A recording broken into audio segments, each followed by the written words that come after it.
Back once again, Cathy Wurzer, WDSE, WRPT Media Lounge at the Catalyst Content Festival in Duluth. We have two individuals with us, and I'm dying to find out more about this comedy series called Starship Goldfish, Jason Waite and Datch Haven. Welcome to Duluth, Minnesota. Thank you. Have you been to Duluth before, by the way? Not me. First time in Minnesota. I'm hearing a bit of an accent. Yes, I'm from London. And? Canadian. Well, welcome. Thank you. Tell me a little bit about your project, Starship Goldfish. Thank you, by the way, for wearing branded material.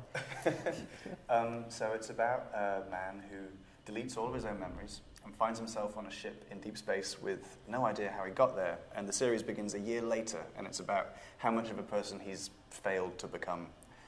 It's a sci-fi, if you couldn't tell. I can tell that. I can tell that. Where'd the idea come from? She's a good answer. Oh, yeah, sure. Well, I was writing a screenplay, my first, when I was about 22, and I was getting to the middle of it and was so bored. And I had to remind myself that writing was fun. So I wrote the most fun thing I could think of, and then I dropped the film because I'd ruined everything by writing something really fun. And I've worked on it for the last 9 years now. Yeah, it's been a while. We've made like an hour's worth of cartoons, which you're not supposed to do before you get anything picked up, I've been told. Yes, I've been told that as well. We have a clip. We have a trailer. Can we show that? Yes, absolutely. Absolutely. Do roll that, please.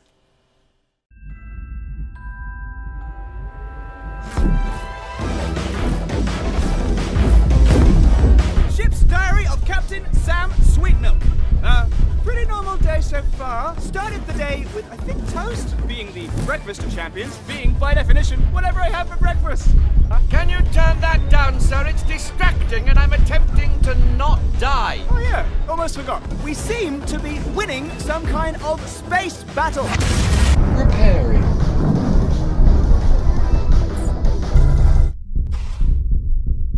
Appropriate music can make or break a battle, Ghostworth. And why are we in a battle, sir? They're firing at us, Ghostworth. Because? Well, because I... Sir, someone's responding to our distress signal. Thank the stars. On screen. Dun dun dun dun dun dun dun dun dun dun dun dun dun. They fire missiles! Brace for impact!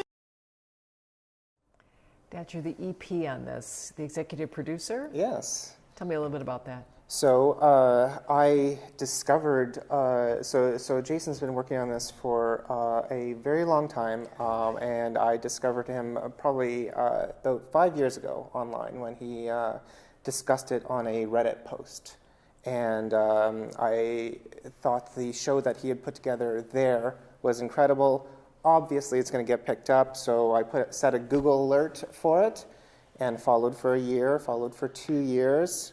Still not on on any network. I couldn't believe it, so I contacted him and just decided my role was to try and enable getting this show out there. And so I tried to secure funding and try to help out any way I can.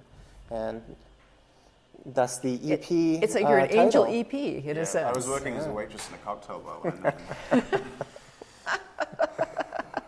It is hard to write. It's a comedic series, and that is so hard. I find writing comedy very difficult.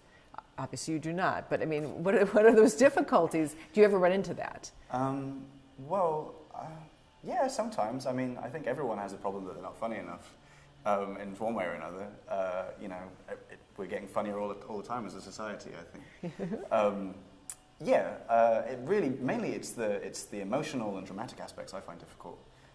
Because when you set out to write a comedy, you feel like the jokes all speak for themselves, but you actually have to stick them all together with something. And if you do it as an afterthought, invariably it ends up seeming rushed, I think. Which actually happened for me now and then. But hopefully, I think I've busted through it this time with this pilot. So I'm glad you're here at Catalyst, and I'm curious as to the reaction to this content that you've had so far. What are people saying about it? The people that I've spoken to are extremely enthused about it. They're fellow content creators that obviously that we're meeting a lot, and so they are in awe, just as I was, at the amount of work that must have gone into it. They recognize that, and they're very enthusiastic about it. A lot of exchanging of contact information, and they want to follow the project as well. What are your hopes? I hope next year I bring more business cards. I brought like 3. It was in the luggage I left behind, I think. Yeah, I mean, hopes moving forward. Well, we've changed the concept from the pilot as it is right now to set it apart from other shows. So we've had a new pitch deck put together. We've signed with a couple of production companies, one in America, one in Canada. So moving forward, it's just a successful pitch, I suppose, is the next stage. And that's where you're at this point, is trying to get that traction. Absolutely. Can you see what platform at this point that you might want to be on? Anyone will have us.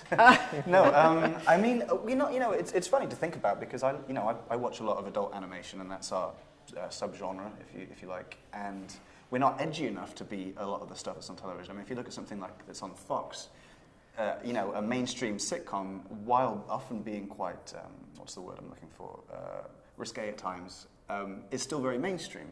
And you're not allowed to, for example, tell a really long serialized story, like as a sort of a space opera, really. It's like a real long-winded thing. And they like it on television when you can just dip in and out and watch an episode here and there, which you absolutely can't do for ours. So right now, there's mostly digital platforms, I would say, places that we'd like to go, people who are forward-thinking. So you're leaving Duluth. Have you thought about, in terms of the future, you're trying to find an obvious investor? How's that going when it comes to someone who might invest in this as a project? In distribution? Sure. Well, yeah, it's mainly investment, and I think that would come from, most likely, a network, I would say. Okay. Yeah. So, it costs a lot to make animation. Does it? Yes. I'm in so much debt. Oh, I'm so sorry. No, but that it's accepted in the industry that it costs a lot. But categorically it's the fastest growing subgenre in television is adult animation, and it has been for a couple of years now. What do you think of Duluth? I'm curious. Love it. Do you? Beautiful. Yeah, I think I spent $100 in the electric fetus at the end of the street down there. Oh yes, you did. Did you? It's wonderful. It's like it's been around since the '60s. I've been reading up on the place since I went in there. It's wonderful. It's like they have like records, and it's like a clothes shop, smoke shop. They've got loads of merchandise in there. Really, really funny T-shirts, and I'm such a sucker for funny T-shirts. I like this. Anyway, we'd like to know. The crew wants to know where you can get that. This is obviously part of the Starfish Gold show. Yeah. It's the link is in our Instagram bio. This is fan art, actually. One of our fans drew it, and then I licensed it off of her. Love it. So, for social media for folks who want to connect with you. Where are you? Sure. So it's youtube.com/Starship Goldfish, and then that suffix attaches to Instagram, also Facebook, and it's Starship Goldfish on Twitter because there's a text limit. Of course.